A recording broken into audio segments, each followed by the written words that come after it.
नमस्कार खबरां दे इस बुलेटिन विच तुहाडा स्वागत है। मैं हाँ तरनजीत कौर। पहलां पेश ने चुणवीआं खबरां। प्रधानमंत्री नरेंद्र मोदी 20वें आसियान भारत शिखर सम्मेलन ਅਤੇ 18वें पूर्वी एशिया शिखर सम्मेलन विच हिस्सा लैण लई जकार्ता जा रहे ने।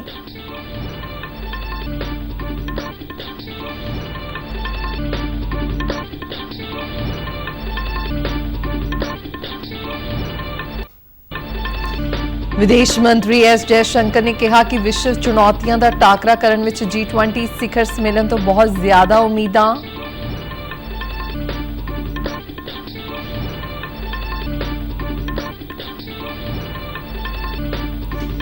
केंद्रीय कैबिनेट ने बैटरी बिजली भंडारण योजना के विकास लई योजना नूं दित्ती मंजूरी। केंद्रीय ऊर्जा मंत्री आर.के. सिंह ने कहा कि एक सूरज एक विश्व एक ग्रिड जल्दी ही हकीकत बन जाएगा। पंजाब के स्कूल सिक्ख्या मंत्री हरजोत सिंह बैंस ने सूबे के सरकारी स्कूलों में टीचर ऑफ द वीक मुहिम शुरू करने का दिता हुक्म। अमृतसर देहाती पुलिस ने एक तस्कर को काबू करके उस कोलों 15 किलोग्राम हैरोइन बरामद की। ते हुण खबरां विस्तार नाल। प्रधानमंत्री नरेंद्र मोदी 20वें आसियान भारत शिखर सम्मेलन ਅਤੇ 18वें पूर्वी एशिया शिखर सम्मेलन विच हिस्सा लैण लई इंडोनेशिया की राजधानी जकार्ता जा रहे ने। दोवें शिखर सम्मेलन जकार्ता विच होणगे। आसियान भारत शिखर सम्मेलन इसलिए खास है क्योंकि पिछले साल भारत आसियान संबंधों की व्यापक रणनीतिक साझेदारी तो बाद यह पहला शिखर सम्मेलन है। इस दौरान प्रधानमंत्री आसियान भारत संबंधों में प्रगति की समीक्षा करेंगे ते रणनीति ते भी चर्चा करेंगे। प्रधानमंत्री की इस यात्रा नूं लैके जकार्ता विच मौजूद प्रवासी भारतीयों विच भी काफ़ी उत्साह है। इंडोनेशिया ਲਈ रवाना होने तो पहला प्रधानमंत्री ने अपने बयान विच कहा कि मेरा पहला प्रोग्राम आसियान शिखर वार्ता का होगा जिसने 4 दहाके पूरे कर लए ने। मोदी ने कहा कि वो इस विच हिस्सा लैण लई बड़े उत्सुक ने। उन्होंने कहा कि मेरा दूजा प्रोग्राम पूर्वी एशिया सम्मेलन में शामिल होने का होगा। इस विच ऊर्जा खाद्य सुरक्षा ते वातावरण बारे अहम मुद्दों ते विचार वटांदरा किया जाएगा ते आपसी सहयोग नूं वधाउण बारे चर्चा की जाएगी। इस दौरान विदेश मंत्री एस जयशंकर आसियान शिखर सम्मेलन नाल संबंधित बैठकों में हिस्सा लैण वास्ते जकार्ता पहुंच गए ने। विदेश मंत्री एस जयशंकर ने कहा कि विश्व चुनौतियों का टाकरा करने विच G20 शिखर सम्मेलन तो बहुत ज्यादा उम्मीदां ने। उन्होंने कौमांतरी जगत के भारती प्रति रवैये विच आए बदलाव का सेहरा प्रधानमंत्री नरेंद्र मोदी नूं देंदे हुए कहा कि इस नाल देश नूं कूटनीतिक खेत्र विच वाजिब स्थान मिलिया है।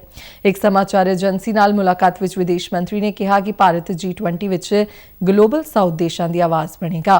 उन्होंने कहा कि G20 के किसी भी प्रधान देश ने विकासशील देशों को इस तरह साथ लेके चलने की आवाज़ नहीं उठाई। उन्होंने कहा कि बदलते विश्व हालात विच भारत की विशेष जिम्मेवारी है। उन्होंने उम्मीद जताई कि G20 देश दूसरे देशों प्रति भी अपनी जिम्मेवारी नूं समझणगे। उन्होंने कहा कि भारत की पछाण लोकतांत्रिक और विकसित देश की है।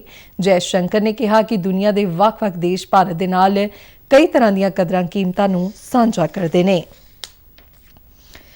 इस दौरान G20 भारत शिखर सम्मेलन तो पहला विदेश मंत्रालय ने G20 India mobile application launch की है। एप्लीकेशन वरतोकारां नूं G20 सम्मेलन नाल जुड़ियां सारियां जानकारियां देण दे नाल ही मार्गदर्शन भी करेगा। सूचना ते प्रसारण सकत्तर अपूर्वा चंदर ने दस्सिया कि G20 इंडिया मोबाइल ऐप की लॉन्चिंग भारत की तकनीकी तरक्की की पछाण है। भारत ने डिजिटल इंडिया के अंदर पूरे विश्व के लिए जो उदाहरण पेश किए हैं उसको दिखाना हमारे लिए माननीय प्रधानमंत्री ने जैसी सूचना करी उस हिसाब से हमने G20 के समिट में चाहे वो हॉल 4-5 हो वहाँ पर जो है हमने 2 एग्जिबिट लगाए हैं। एक आरबीआई की तरफ से डिजिटल पेमेंट्स के बारे में जिसके अंदर ई करेंसी जो ई रूपी आरबीआई ने शुरू किया है, साथ ही सिंपल क्रेडिट सिस्टम्स हैं, ई वॉलेट है जो कि टूरिस्ट यूज कर सकते हैं, या फिर जो है ट्रांस बॉर्डर पेमेंट्स हैं जो कि एनआरआईज यूज कर सकते हैं। इस तरह की चीज़ों को उन्होंने वहाँ दर्शाया है। ऐसे ही डिजिटल जोन एक बनाया गया है जहाँ पर जितनी भी हमारी उपलब्धियां हैं चाहे वो हेल्थ के अंदर हो या यूपीआई की है या आधार की है जो और इस तरह की सब उपलब्धियों को वहाँ पर दिखाया गया है, दर्शाया गया है। एक वहाँ पर एग्जीबिशन भी लगाई गई है जो कि टेक्सटाइल्स की और हमारे हैंडीक्राफ्ट्स के बारे में है। केंद्रीय कैबिनेट की अज नवी दिल्ली विच प्रधानमंत्री नरेंद्र मोदी की प्रधानगी हेठ मीटिंग हुई। माफ करना। ਕੇਂਦਰੀ ਕੈਬਨਿਟ ਦੀ ਅੱਜ ਨਵੀਂ ਦਿੱਲੀ ਵਿੱਚ ਪ੍ਰਧਾਨ ਮੰਤਰੀ ਨਰਿੰਦਰ ਮੋਦੀ ਦੀ ਪ੍ਰਧਾਨਗੀ ਹੇਠ ਮੀਟਿੰਗ ਹੋਈ। ਮੀਟਿੰਗ ਦੌਰਾਨ ਬੈਟਰੀ ਸਟੋਰੇਜ ਸਿਸਟਮ ਯੋਜਨਾ ਨੂੰ ਪ੍ਰਵਾਨਗੀ ਦਿੱਤੀ ਗਈ। ਇਸ ਉੱਪਰ 3,760 ਕਰੋੜ ਰੁਪਏ ਖਰਚ ਆਉਣਗੇ। ਇਹ 100% ਕੇਂਦਰੀ ਫੰਡ ਵਾਲੀ ਯੋਜਨਾ ਹੋਵੇਗੀ ਤੇ ਇਸ ਦਾ ਸਿੱਧਾ ਲਾਭ ਖਪਤਕਾਰਾਂ ਨੂੰ ਹੋਵੇਗਾ। ਇਸ ਯੋਜਨਾ ਰਾਹੀਂ ਨਵਿਆਉਣਯੋਗ ਊਰਜਾ ਦੇ ਇਸਤੇਮਾਲ ਵਿੱਚ ਵੀ ਵਾਧਾ ਹੋਵੇਗਾ।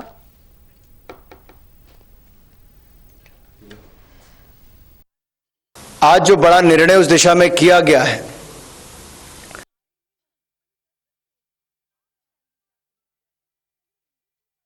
ਇਸ ਨਾਲ ਕਾਰਬਨ ਨਿਕਾਸੀ ਵਿੱਚ ਵੀ ਕਮੀ ਆਵੇਗੀ। ਇਸ ਯੋਜਨਾ ਨੂੰ ਅਮਲ ਵਿੱਚ ਲਿਆਉਣ ਵਾਸਤੇ 9,500 ਕਰੋੜ ਰੁਪਏ ਦਾ ਨਿਵੇਸ਼ ਵੀ ਹਾਸਲ ਹੋਵੇਗਾ।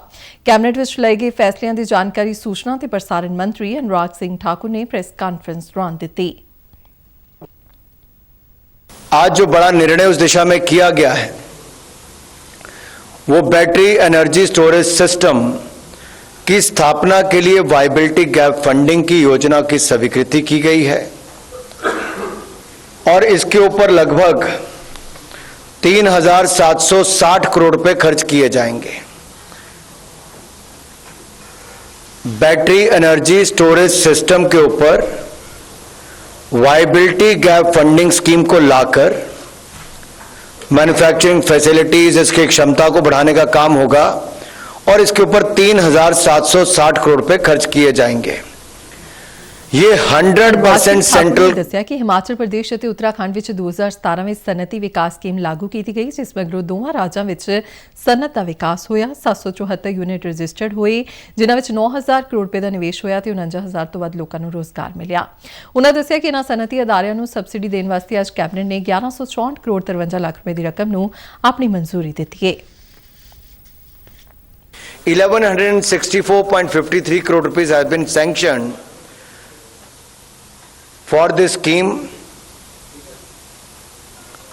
अब इसमें 1153 करोड़ जाएगा जो इंडस्ट्री वालों का बनता है उसको, और 11.53 करोड़ जाएगा जो हमारा एडमिनिस्ट्रेटिव खर्चे उसके रूप में।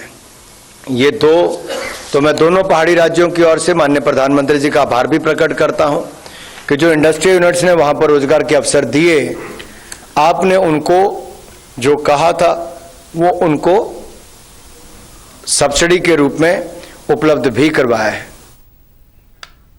ਕੇਂਦਰੀ ਊਰਜਾ ਮੰਤਰੀ ਆਰ.ਕੇ. ਸਿੰਘ ਨੇ ਕਿਹਾ ਕਿ ਇੱਕ ਸੂਰਜ ਇੱਕ ਵਿਸ਼ਵ ਇੱਕ ਗ੍ਰਿਡ ਜਲਦੀ ਹੀ ਹਕੀਕਤ ਬਣ ਜਾਵੇਗਾ। ਉਨ੍ਹਾਂ ਨੇ ਕਿਹਾ ਕਿ ਇਸ ਪਹਿਲ ਵਿੱਚ ਅਨੇਕ ਦੇਸ਼ਾਂ ਨੇ ਸ਼ਾਮਲ ਹੋਣ ਦੀ ਇੱਛਾ ਪ੍ਰਗਟ ਕੀਤੀ ਹੈ। ਆਰ.ਕੇ. ਸਿੰਘ ਨੇ ਇਸ ਸੰਬੰਧ ਵਿੱਚ ਆਯੋਜਿਤ ਟ੍ਰਾਂਸਨੈਸ਼ਨਲ ਗ੍ਰਿਡ ਇੰਟਰਕਨੈਕਸ਼ਨ ਸੈਮੀਨਾਰ ਵਿੱਚ ਇੱਕ ਵੀਡੀਓ ਸੰਦੇਸ਼ ਵਿੱਚ ਕਿਹਾ ਕਿ ਅਨੇਕ ਦੇਸ਼ਾਂ ਨੇ ਇਸ ਪਹਿਲ ਨੂੰ ਸਵੀਕਾਰ ਕੀਤਾ ਹੈ ਤੇ ਕਈ ਹੋਰ ਦੇਸ਼ਾਂ ਨਾਲ ਗੱਲਬਾਤ ਚੱਲ ਰਹੀ ਹੈ। ਉਨ੍ਹਾਂ ਨੇ ਕਿਹਾ ਕਿ ਹਰ ਖੇਤਰ ਦੀ ਆਪਣੀ ਊਰਜਾ ਗ੍ਰਿਡ ਹੈ, ਪਰ ਇਹਨਾਂ ਨੂੰ ਜੋੜਨ ਦੀ ਲੋੜ ਹੈ ਜਿਸ ਨਾਲ ਲੋਕਾਂ ਨੂੰ ਇਸ ਦਾ ਵੱਧ ਤੋਂ ਵੱਧ ਫਾਇਦਾ ਮਿਲ ਸਕੇ। ਊਰਜਾ ਮੰਤਰੀ ਨੇ ਦੱਸਿਆ ਕਿ ਭਾਰਤ ਦੀ ਗ੍ਰਿਡ ਨੇਪਾਲ, ਬੰਗਲਾਦੇਸ਼ ਅਤੇ ਮਿਆਂਮਾਰ ਨਾਲ ਪਹਿਲਾਂ ਤੋਂ ਹੀ ਜੁੜੇ ਹੋਏ ਨੇ, ਜਦਕਿ ਸ਼੍ਰੀਲੰਕਾ, ਸਿੰਗਾਪੁਰ, ਸੰਯੁਕਤ ਅਰਬ ਅਮੀਰਾਤ ਅਤੇ ਸਾਊਦੀ ਅਰਬ ਨਾਲ ਇਸ ਬਾਰੇ ਗੱਲਬਾਤ ਚੱਲ ਰਹੀ ਹੈ। ਉਨ੍ਹਾਂ ਨੇ ਕਿਹਾ ਕਿ ਗ੍ਰਿਡ ਦੇ ਆਪਸ ਨਾਲ ਜੁੜਨ ਮਗਰੋਂ ਕਿਸੇ ਵੀ ਖੇਤਰ ਨੂੰ ਊਰਜਾ ਸੰਕਟ ਦਾ ਸਾਹਮਣਾ ਨਹੀਂ ਕਰਨਾ ਪਵੇਗਾ। ਇਸ ਨਾਲ ਵਿਸ਼ਵ ਨੂੰ ਨੈਟ ਜ਼ੀਰੋ ਕਾਰਬਨ ਨਿਕਾਸੀ ਦੇ ਟੀਚੇ ਨੂੰ ਹਾਸਲ ਕਰਨ ਵਿੱਚ ਮਦਦ ਮਿਲੇਗੀ। ਪਦਮ ਪੁਰਸਕਾਰ 2024 ਲਈ 15 ਸਤੰਬਰ ਤੱਕ ਨਾਮਜ਼ਦਗੀਆਂ ਤੇ ਸਿਫਾਰਸ਼ਾਂ ਆਨਲਾਈਨ ਕੀਤੀਆਂ ਜਾ ਸਕਦੀਆਂ ਨੇ। ਗਣਤੰਤਰ ਦਿਵਸ 2024 ਦੇ ਮੌਕੇ ਐਲਾਨ ਕੀਤੇ ਜਾਣ ਵਾਲੇ ਪਦਮ ਪੁਰਸਕਾਰ 2024 ਲਈ ਆਨਲਾਈਨ ਨਾਮਜ਼ਦਗੀਆਂ ਤੇ ਸਿਫਾਰਸ਼ਾਂ 1 ਮਈ 2023 ਨੂੰ ਸ਼ੁਰੂ ਕੀਤੀਆਂ ਗਈਆਂ ਸਨ। ਇਹਨਾਂ ਦੀ ਆਖਰੀ ਤਰੀਕ 15 ਸਤੰਬਰ ਹੈ। ਪਦਮ ਪੁਰਸਕਾਰ ਯਾਨੀ ਪਦਮ ਵਿਭੂਸ਼ਣ, ਪਦਮ ਭੂਸ਼ਣ ਅਤੇ ਪਦਮ ਸ਼੍ਰੀ ਦੇਸ਼ ਦੇ ਸਰਵਉੱਚ ਨਾਗਰਿਕ ਪੁਰਸਕਾਰਾਂ ਵਿੱਚੋਂ ਇੱਕ ਹੈ। ਇਸ ਦੀ ਸਥਾਪਨਾ 1955 ਨੂੰ ਕੀਤੀ ਗਈ ਸੀ। ਇਹ ਪੁਰਸਕਾਰ ਵਿਸ਼ੇਸ਼ ਕਾਰਜਾਂ ਨੂੰ ਮਾਨਤਾ ਦਿੰਦੇ ਨੇ। ਇਹ ਪੁਰਸਕਾਰ ਕਲਾ, ਸਾਹਿਤ ਅਤੇ ਸਿੱਖਿਆ, ਖੇਡਾਂ, चिकित्सा, समाजिक कार्य, विज्ञान ਅਤੇ ਇੰਜੀਨੀਅਰਿੰਗ, ਜਨਤਕ ਮਾਮਲੇ, ਨਾਗਰਿਕ ਸੇਵਾ, ਵਪਾਰ ਅਤੇ ਸਨਅਤ ਆਦਿ ਵਰਗੇ ਸਾਰੇ ਖੇਤਰਾਂ ਵਿੱਚ ਵਧੀਆ ਤੇ ਬਹੁਤ ਵਧੀਆ ਤੇ ਅਸਧਾਰਨ ਉਪਲਬਧੀਆਂ ਸੇਵਾ ਲਈ ਪ੍ਰਦਾਨ ਕੀਤੇ ਜਾਂਦੇ ਨੇ। ਪਦਮ ਪੁਰਸਕਾਰਾਂ ਲਈ ਨਾਮਜ਼ਦਗੀਆਂ ਸਿਫਾਰਸ਼ਾਂ ਰਾਸ਼ਟਰੀ ਪੁਰਸਕਾਰ ਪੋਰਟਲ award.gov.in ਉੱਪਰ ਆਨਲਾਈਨ ਪ੍ਰਾਪਤ ਕੀਤੀਆਂ ਜਾਣਗੀਆਂ। ਭਾਰਤੀ ਜਨਤਾ ਪਾਰਟੀ ਦੇ ਕੌਮੀ ਜਨਰਲ ਸਕੱਤਰ ਤਰੁਣ ਚੁੱਘ ਨੇ ਅੱਜ ਨਵੀਂ ਦਿੱਲੀ ਵਿੱਚ ਮੇਰੀ ਮਾਟੀ ਮੇਰਾ ਦੇਸ਼ ਅਭਿਆਨ ਤਹਿਤ ਵੱਖ-ਵੱਖ ਇਲਾਕਿਆਂ ਵਿੱਚ ਘਰਾਂ ਤੋਂ ਮਿੱਟੀ ਇਕੱਠੀ ਕੀਤੀ। ਉਨ੍ਹਾਂ ਨੇ ਦੇਸ਼ ਦੀ ਰਾਖੀ ਲਈ ਜਾਨ ਵਾਰਨ ਵਾਲੇ ਸ਼ਹੀਦ ਸ਼ਿਆਮ ਵੀਰ ਸਿੰਘ ਦੇ ਘਰ ਜਾ ਕੇ ਉਨ੍ਹਾਂ ਨੂੰ ਸ਼ਰਧਾਂਜਲੀ ਭੇਂਟ ਕੀਤੀ ਅਤੇ ਅੰਮ੍ਰਿਤ ਕਲਸ਼ ਵਿੱਚ ਉਨ੍ਹਾਂ ਦੇ ਘਰ ਦੀ ਮਿੱਟੀ ਪ੍ਰਾਪਤ ਕੀਤੀ। ਉਨ੍ਹਾਂ ਨੇ ਇਸ ਮੌਕੇ ਪੰਜ ਪ੍ਰਣ ਦੀ ਸਹੁੰ ਵੀ ਚੁਕਾਈ। आगे बढ़ने का संकल्प लेते हैं। गुलामी की मानसिकता को खत्म करना है। भारत की विरासत पर हमें गर्व करना है। एकता और एकजुटता की ताकत को बढ़ाना है। राष्ट्र के प्रति इस मौके शहीदां ਨੂੰ ਨਮਨ ਕਰਦਿਆਂ ਉਹਨਾਂ ਕਿਹਾ ਕਿ ਸ਼ਹੀਦਾਂ ਦੇ ਘਰਾਂ ਦੀ ਮਿੱਟੀ ਇਕੱਠੀ ਕਰਕੇ ਉਹਨਾਂ ਨੂੰ ਬਹੁਤ ਮਾਣ महसूस हो रहा है। महापुरुषों को सम्मान देता हुआ अपनी संस्कृति सभ्यता को सामने रख के आगे बढ़ता हुआ भारत का नागरिक इस ओर आगे बढ़ेगा। और निश्चित रूप से आज शामली जी के परिवार को नमन करके यहाँ की मिट्टी हम लेके जा रहे हैं। और ये परिवार पिछले 3 दशकों से 3 पीढ़ियों से देश को अपने घर के बेटे सैनिक के रूप में दे रहे हैं। और ये एक बहुत बड़ी बात है। इनके घर पे ये मिट्टी लेकर हम सब लोग अपने आप को गौरव महसूस कर रहे हैं। ਕੌਮੀ ਰਾਜਧਾਨੀ ਖੇਤਰ ਨਾਲ ਪੰਜਾਬ ਦੇ ਹਵਾਈ ਸੰਪਰਕ ਨੂੰ ਹੋਰ ਸੁਚਾਰੂ ਬਣਾਉਣ ਲਈ ਮੁੱਖ ਮੰਤਰੀ ਭਗਵੰਤ ਸਿੰਘ ਮਾਨ ਨੇ ਅੱਜ ਹਿੰਡਨ ਲੁਧਿਆਣਾ ਹਿੰਡਨ ਉਡਾਨ ਦੀ ਸ਼ੁਰੂਆਤ ਕੀਤੀ। 2 ਸਾਲ ਤੋਂ ਬਾਅਦ ਵਕਫੇ ਮਗਰੋਂ ਲੁਧਿਆਣਾ ਦੇ ਹਵਾਈ ਅੱਡੇ ਤੋਂ ਹਵਾਈ ਆਵਾਜਾਈ ਬਹਾਲ ਹੋਈ ਹੈ। ਮੁੱਖ ਮੰਤਰੀ ਨੇ ਇਹ ਐਲਾਨ ਵੀ ਕੀਤਾ ਕਿ ਪਹਿਲੇ 3 ਮਹੀਨਿਆਂ ਲਈ ਲੁਧਿਆਣਾ ਤੋਂ ਐਨਸੀਆਰ ਦੇ ਹਵਾਈ ਸਫ਼ਰ ਦਾ ਕਿਰਾਇਆ ਸਿਰਫ 999 ਰੁਪਏ ਹੋਵੇਗਾ। ਉਨ੍ਹਾਂ ਐਨਸੀਆਰ ਨਾਲ 에ਅਰ ਕਨੈਕਟੀਵਿਟੀ ਹੋਣ ਕਾਰਨ ਇਸ ਦਿਨ ਨੂੰ ਪੰਜਾਬ ਲਈ ਇਤਿਹਾਸਿਕ ਦੱਸਿਆ। ਭਗਵੰਤ ਮਾਨ ਨੇ ਕਿਹਾ ਕਿ ਆਦਮਪੁਰ ਹਲਵਾਰਾ ਤੇ ਬਠਿੰਡਾ ਦੇ ਹਵਾਈ ਅੱਡਿਆਂ ਤੋਂ ਜਲਦੀ ਹੀ ਹੋਰ ਉਡਾਨਾਂ ਸ਼ੁਰੂ ਕੀਤੀਆਂ ਜਾਣਗੀਆਂ। ਪੰਜਾਬ ਦੇ ਸਕੂਲ ਸਿੱਖਿਆ ਮੰਤਰੀ ਹਰਜੋਤ ਸਿੰਘ ਬੈਂਸ ਨੇ ਅਧਿਆਪਕਾਂ ਦੇ ਮਾਨ ਸਨਮਾਨ ਨੂੰ ਬਹਾਲ ਕਰਨ ਦੀ ਦਿਸ਼ਾ ਵਿੱਚ ਇੱਕ ਹੋਰ ਕਦਮ ਵਧਾਉਂਦਿਆਂ ਸੂਬੇ ਦੇ ਸਰਕਾਰੀ ਸਕੂਲਾਂ ਵਿੱਚ ਟੀਚਰ ਆਫ ਦਾ ਵੀਕ ਮੁਹਿੰਮ ਸ਼ੁਰੂ ਕਰਨ ਦਾ ਹੁਕਮ ਦਿੱਤਾ ਹੈ। ਉਨ੍ਹਾਂ ਦੱਸਿਆ ਕਿ ਸਰਕਾਰੀ ਸਕੂਲਾਂ ਵਿੱਚ ਪੜ੍ਹਾ ਰਹੇ ਅਧਿਆਪਕ ਬੱਚਿਆਂ ਨੂੰ ਸਿੱਖਿਆ ਦੇਣ ਤੋਂ ਇਲਾਵਾ ਸਕੂਲ ਦੀ ਬਿਹਤਰੀ ਲਈ ਜੀ ਜਾਨ ਨਾਲ ਕੰਮ ਕਰ ਰਹੇ ਨੇ। ਹਰਜੋਤ ਬੈਂਸ ਨੇ ਕਿਹਾ ਕਿ ਅਧਿਆਪਕਾਂ ਨੂੰ ਸਨਮਾਨਿਤ ਕੀਤਾ ਜਾਵੇਗਾ ਅਤੇ ਇਹ ਅਵਾਰਡ ਪ੍ਰਾਇਮਰੀ, ਮਿਡਲ ਅਤੇ ਸੀਨੀਅਰ ਸੈਕੰਡਰੀ ਸਕੂਲ ਵਿੱਚ ਬੀਤੇ ਹਫ਼ਤੇ ਦੀ ਕਾਰਗੁਜ਼ਾਰੀ ਦੇ ਆਧਾਰ ਤੇ ਅਧਿਆਪਕਾਂ ਨੂੰ ਦਿੱਤਾ ਜਾਵੇਗਾ। ਪੰਜਾਬ ਦੀ ਸਾਇੰਸ ਟੈਕਨੋਲੋਜੀ ਅਤੇ ਵਾਤਾਵਰਣ ਵਿਭਾਗ ਵੱਲੋਂ ਪੰਜਾਬ ਬਾਇਓਟੈਕਨੋਲੋਜੀ ਇਨਕਿਊਬੇਟਰ ਪਾਣੀ ਦੀ ਵਾਇਰੋਲੋਜੀਕਲ ਟੈਸਟਿੰਗ ਦੀ ਸ਼ੁਰੂਆਤ ਕੀਤੀ ਗਈ ਹੈ। ਸਾਇੰਸ ਟੈਕਨੋਲੋਜੀ ਅਤੇ ਵਾਤਾਵਰਣ ਮੰਤਰੀ ਗੁਰਮੀਤ ਸਿੰਘ ਮੀਥੀਅਰ ਨੇ ਚੰਡੀਗੜ੍ਹ ਤੋਂ ਜਾਰੀ ਇੱਕ ਬਿਆਨ ਵਿੱਚ ਜਾਣਕਾਰੀ ਦਿੰਦਿਆਂ ਕਿਹਾ ਕਿ ਬਾਰਿਸ਼ਾਂ ਦੇ ਮੌਸਮ ਵਿੱਚ ਪਾਣੀ ਤੋਂ ਹੋਣ ਵਾਲੀਆਂ ਬਿਮਾਰੀਆਂ ਜਿਵੇਂ ਕਿ ਹੈਜ਼ਾ, ਟਾਈਫਾਈਡ, ਹੈਪੇਟਾਈਟਸ ਏ ਅਤੇ ਈ ਅਤੇ ਦਸਤ ਵਰਗੀਆਂ ਬਿਮਾਰੀਆਂ ਆਮ ਤੌਰ ਤੇ ਸਾਹਮਣੇ ਆਉਂਦੀਆਂ ਨੇ। ਪਿਛਲੇ ਕੁਝ ਸਾਲਾਂ ਤੋਂ ਪੰਜਾਬ ਵਿੱਚ ਹੈਪੇਟਾਈਟਸ ਏ ਅਤੇ ਈ ਵਰਗੇ ਵਾਇਰਲ ਜਰਾਸੀਮ ਕਾਰਨ ਪਾਣੀ ਤੋਂ ਪੈਦਾ ਹੋਣ ਵਾਲੀਆਂ ਬਿਮਾਰੀਆਂ ਵਿੱਚ ਵਾਧਾ ਹੋਇਆ ਹੈ। ਉਨ੍ਹਾਂ ਕਿਹਾ ਕਿ ਹੈਪੇਟਾਈਟਸ ਏ 5 ਸਾਲ ਤੋਂ ਘੱਟ ਉਮਰ ਦੇ ਬੱਚਿਆਂ ਵਿੱਚ ਗੰਭੀਰ ਹੈਪੇਟਾਈਟਸ ਦਾ ਸਭ ਤੋਂ ਆਮ ਕਾਰਨ ਹੈ ਅਤੇ ਹੈਪੇਟਾਈਟਸ ਈ ਗਰਭਵਤੀ ਔਰਤਾਂ ਵਿੱਚ ਉੱਚ ਮੌਤ ਦਰ ਦਾ ਕਾਰਨ ਬਣਦਾ ਹੈ। ਮੀਥੀਅਰ ਨੇ ਦੱਸਿਆ ਕਿ ਸਾਹਿਬਜ਼ਾਦਾ ਅਜੀਤ ਸਿੰਘ ਨਗਰ, ਰੋਪੜ, ਲੁਧਿਆਣਾ ਤੇ ਸ਼੍ਰੀ ਮੁਕਤਸਰ ਸਾਹਿਬ ਤੋਂ ਪੀਣ ਵਾਲੇ ਪਾਣੀ ਦੇ 200 ਨਮੂਨਿਆਂ ਤੇ ਕੀਤੇ ਗਏ ਅਧਿਐਨ ਤੋਂ ਪਤਾ ਲੱਗਦਾ ਹੈ ਕਿ ਟੈਸਟ ਕੀਤੇ ਗਏ 10% ਨਮੂਨਿਆਂ ਵਿੱਚ MS2 ਫੇਜ਼ ਦੀ ਮੌਜੂਦਗੀ ਪਾਈ ਗਈ ਹੈ, ਜਿਸ ਦੀ ਮੌਜੂਦਗੀ ਵਾਇਰੋਲੋਜੀਕਲ ਕੰਟੈਮੀਨੇਸ਼ਨ ਦਾ ਸੂਚਕ ਮੰਨਿਆ ਜਾਂਦਾ ਹੈ। ਜ਼ਿਕਰਯੋਗ ਹੈ ਕਿ PBTI ਪੰਜਾਬ ਦੀ ਪਹਿਲੀ ਮਾਨਤਾ ਪ੍ਰਾਪਤ ਸਹੂਲਤ ਹੈ ਜਿਸ ਨੇ ਪੀਣ ਵਾਲੇ ਪਾਣੀ ਵਿੱਚ ਵਾਇਰਸ ਸਕਰੀਨਿੰਗ MS2 ਲਈ ਸੇਵਾਵਾਂ ਦੇਣੀਆਂ ਸ਼ੁਰੂ ਕੀਤੀਆਂ ਨੇ।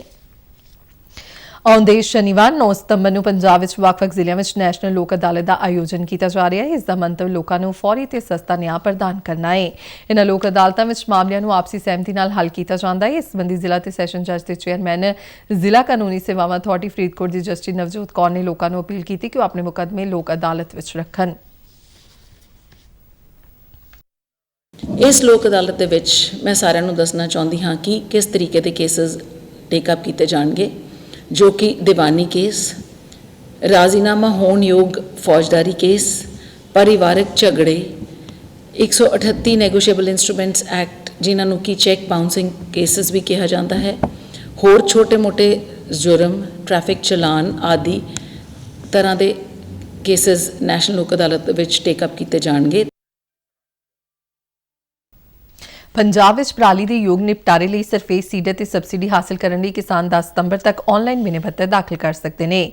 ਪੰਜਾਬ ਸਰਕਾਰ ਵੱਲੋਂ ਕਿਸਾਨਾਂ ਨੂੰ ਫਸਲਾਂ ਦੀ ਰਹਿੰਦ ਖੂੰਹਦ ਨੂੰ ਸਾੜਨ ਦੀ ਬਜਾਏ ਇਸ ਦੇ ਯੋਗ ਪ੍ਰਬੰਧਨ ਲਈ ਸੁਚੱਜੀ ਵਿਧੀ ਅਪਣਾਉਣ ਲਈ ਪ੍ਰੇਰਿਤ ਕਰਨ ਵਾਸਤੇ ਕਿਸਾਨਾਂ ਨੂੰ ਰਿਆਇਤੀ ਦਰਾਂ ਤੇ ਸਰਫੇਸ ਸੀਡਰ ਮਸ਼ੀਨਾਂ ਮੁਹੱਈਆ ਕਰਵਾਈਆਂ ਜਾ ਰਹੀਆਂ ਨੇ। ਪੰਜਾਬ ਖੇਤੀਬਾੜੀ ਵਿਭਾਗ ਵੱਲੋਂ ਵਿਅਕਤੀਗਤ ਕਿਸਾਨਾਂ ਨੂੰ 40,000 ਰੁਪਏ ਦੀ ਸਬਸਿਡੀ ਦਿੱਤੀ ਜਾ ਰਹੀ ਹੈ, ਜਦਕਿ customer hiring centre surface seeder ਦੀ ਖਰੀਦ ਤੇ 64,000 ਰੁਪਏ ਦੀ ਸਬਸਿਡੀ ਹਾਸਲ ਕਰ ਸਕਦੇ ਨੇ। ਇਸ ਸੰਬੰਧੀ ਵਧੇਰੇ ਜਾਣਕਾਰੀ ਲਈ ਟੋਲ ਫ੍ਰੀ ਨੰਬਰ 18001551551 ਕਾਲ ਕਰ ਸਕਦੇ ਨੇ ਜਾਂ ਜ਼ਿਲ੍ਹਿਆਂ ਦੇ ਖੇਤੀਬਾੜੀ ਦਫ਼ਤਰ ਨਾਲ ਸੰਪਰਕ ਕਰ ਸਕਦੇ ਨੇ। ਸਕੀਮ ਦਾ ਲਾਭ ਲੈਣ ਲਈ 10 ਸਤੰਬਰ ਸ਼ਾਮ 5 ਵਜੇ ਤੱਕ ਵਿਭਾਗ ਦੀ ਪੋਰਟਲ agriministry.pb.com ਤੇ ਆਨਲਾਈਨ ਅਪਲਾਈ ਕਰ ਸਕਦੇ ਨੇ। ਅੰਮ੍ਰਿਤਸਰ ਦਿਹਾਤੀ ਪੁਲਿਸ ਨੇ ਇੱਕ ਤਸਕਰ ਨੂੰ ਕਾਬੂ ਕਰਕੇ ਸਰਹੱਦ ਪਾਰੋਂ ਨਸ਼ਾ ਤਸਕਰੀ ਕਰਨ ਵਾਲੇ ਵੱਡੇ ਗਿਰੋਹ ਦਾ ਪਰਦਾਫਾਸ਼ ਕੀਤਾ ਹੈ ਅਤੇ ਉਸ ਕੋਲੋਂ 15 ਕਿਲੋਗ੍ਰਾਮ ਹੈਰੋਇਨ ਬਰਾਮਦ ਕੀਤੀ ਹੈ। ਪੰਜਾਬ ਪੁਲਿਸ ਦੇ ਮੁਖੀ ਗੌਰਵ ਯਾਦਵ ਨੇ ਚੰਡੀਗੜ੍ਹ ਵਿੱਚ ਦੱਸਿਆ ਕਿ ਗ੍ਰਿਫਤਾਰ ਕੀਤੇ ਗਏ ਨਸ਼ਾ ਤਸਕਰ ਦੀ ਪਛਾਣ ਹਰਪ੍ਰੀਤ ਸਿੰਘ ਵਾਸੀ ਚੌਲਾ ਸਾਹਿਬ ਵਜੋਂ ਹੋਈ ਹੈ, ਜੋ ਕਿ ਮੌਜੂਦਾ ਸਮੇਂ ਅੰਮ੍ਰਿਤਸਰ ਦੇ ਨਿਊ ਰਣਜੀਤਪੁਰਾ ਵਿਖੇ ਰਹਿ ਰਿਹਾ ਹੈ। ਹੈਰੋਇਨ ਦੀ ਬਰਾਮਦਗੀ ਤੋਂ ਇਲਾਵਾ ਪੁਲਿਸ ਟੀਮਾਂ ਨੇ ਇੱਕ ਚਿੱਟੇ ਰੰਗ ਦੀ ਹੁੰਡਈ ਗ੍ਰੈਂਡ i10 ਕਾਰ ਵੀ ਜ਼ਬਤ ਕੀਤੀ ਹੈ, ਜੋ ਹਰਪ੍ਰੀਤ ਸਿੰਘ ਤਸਕਰੀ ਲਈ ਵਰਤ ਰਿਹਾ ਸੀ। DIG border range Amritsar Narinder Bhargav ਨੇ ਦੱਸਿਆ ਕਿ ਮੁੱਢਲੀ ਜਾਂਚ ਤੋਂ ਪਤਾ ਲੱਗਾ ਕਿ ਹੈਰੋਇਨ ਦੀ ਖੇਪ ਨਸ਼ਾ ਤਸਕਰ ਹੈਪੀ ਜੱਟ ਦੀ ਸੀ ਤੇ ਗ੍ਰਿਫਤਾਰ ਕੀਤਾ ਗਿਆ ਮੁਲਜ਼ਮ ਹਰਪ੍ਰੀਤ ਸਿੰਘ ਉਸ ਦੇ ਨਿਰਦੇਸ਼ਾਂ ਤੇ ਖੇਪ ਪਹੁੰਚਾਉਣ ਜਾ ਰਿਹਾ ਸੀ। ਪੰਜਾਬ ਯੂਥ ਕਾਂਗਰਸ ਦੇ ਨਵੇਂ ਬਣੇ ਪ੍ਰਧਾਨ ਮੋਹਿਤ ਮਹਿੰਦਰਾ ਅੱਜ ਦਰਬਾਰ ਸਾਹਿਬ ਵਿਖੇ ਨਤਮਸਤਕ ਹੋਏ। ਮਗਰੋਂ ਪੱਤਰਕਾਰਾਂ ਨਾਲ ਗੱਲਬਾਤ ਕਰਦਿਆਂ ਮੋਹਿਤ ਮਹਿੰਦਰਾ ਨੇ ਕਿਹਾ ਕਿ ਉਹਨਾਂ ਨੇ ਅਮਨ ਅਤੇ ਖੁਸ਼ਹਾਲੀ ਲਈ ਅਰਦਾਸ ਕੀਤੀ ਹੈ ਤੇ ਉਹ ਪੰਜਾਬ ਦੇ ਨੌਜਵਾਨਾਂ ਦੀ ਭਲਾਈ ਲਈ ਕੰਮ ਕਰਨਗੇ। ਅਮਰ ਸ਼ਹੀਦ ਲਾਲਾ ਜਗਤ ਨਾਰਾਇਣ ਦੀ 42ਵੀਂ ਬਰਸੀ ਦੇ ਸੰਬੰਧ ਵਿੱਚ ਰਾਜਿੰਦਰ ਕੁਮਾਰ ਗੁਜਰਾਲ ਪੰਜਾਬ ਟੈਕਨੀਕਲ ਯੂਨੀਵਰਸਿਟੀ ਵਿੱਚ ਖੂਨਦਾਨ ਕੈਂਪ ਲਗਾਇਆ ਗਿਆ। ਕਪੂਰਥਲਾ ਦੇ deputy commissioner captain Karnail Singh ਨੇ ਖੂਨਦਾਨ ਕੈਂਪ ਦਾ ਉਦਘਾਟਨ ਕੀਤਾ। ਕੈਂਪ ਦੌਰਾਨ 52 ਯੂਨਿਟ ਖੂਨ ਇਕੱਠਾ ਕੀਤਾ ਗਿਆ। ਖੂਨ ਦੇਣ ਵਾਲਿਆਂ ਨੂੰ ਮੈਡਲ ਤੇ ਸਰਟੀਫਿਕੇਟ ਵੀ ਦਿੱਤੇ ਗਏ। ਇਸ ਮੌਕੇ ਹੋਰਨਾਂ ਤੋਂ ਇਲਾਵਾ ਪੰਜਾਬ ਟੈਕਨੀਕਲ ਯੂਨੀਵਰਸਿਟੀ ਦੇ ਉਪ ਕੁਲਪਤੀ ਡਾਕਟਰ ਸੁਸ਼ੀਲ ਮਿੱਤਲ ਅਤੇ ਰਜਿਸਟਰਾਰ S.K. ਮਿਸ਼ਰਾ ਵੀ ਮੌਜੂਦ ਸਨ। ਭਗਵਾਨ ਸ਼੍ਰੀ ਕ੍ਰਿਸ਼ਨ ਦੇ ਜਨਮ ਉਤਸਵ ਦੇ ਸੰਬੰਧ ਵਿੱਚ ਮਨਾਇਆ ਜਾਂਦਾ ਤਿਉਹਾਰ ਜਨਮ ਅਸ਼ਟਮੀ ਦੇਸ਼ ਦੇ ਕੁਝ ਹਿੱਸਿਆਂ ਵਿੱਚ ਅੱਜ ਮਨਾਇਆ ਜਾ ਰਿਹਾ ਹੈ। ਕੁਝ ਹਿੱਸਿਆਂ ਵਿੱਚ ਕੱਲ੍ਹ ਜਨਮ ਅਸ਼ਟਮੀ ਮਨਾਈ ਜਾਵੇਗੀ। ਇਸ ਦਿਨ ਲੋਕ ਵਰਤ ਰੱਖਦੇ ਨੇ, ਪ੍ਰਾਰਥਨਾ ਕਰਦੇ ਨੇ ਤੇ ਮੰਦਰਾਂ ਨੂੰ ਰੌਸ਼ਨੀ ਤੇ ਫੁੱਲਾਂ ਨਾਲ ਸਜਾਉਂਦੇ ਨੇ। ਤੇ ਇਸ ਦੇ ਨਾਲ ਹੀ ਖਬਰਾਂ ਦਾ ਬੁਲੇਟਿਨ ਖਤਮ ਹੁੰਦਾ ਹੈ। ਇਜਾਜ਼ਤ ਦਿਓ, ਨਮਸਕਾਰ।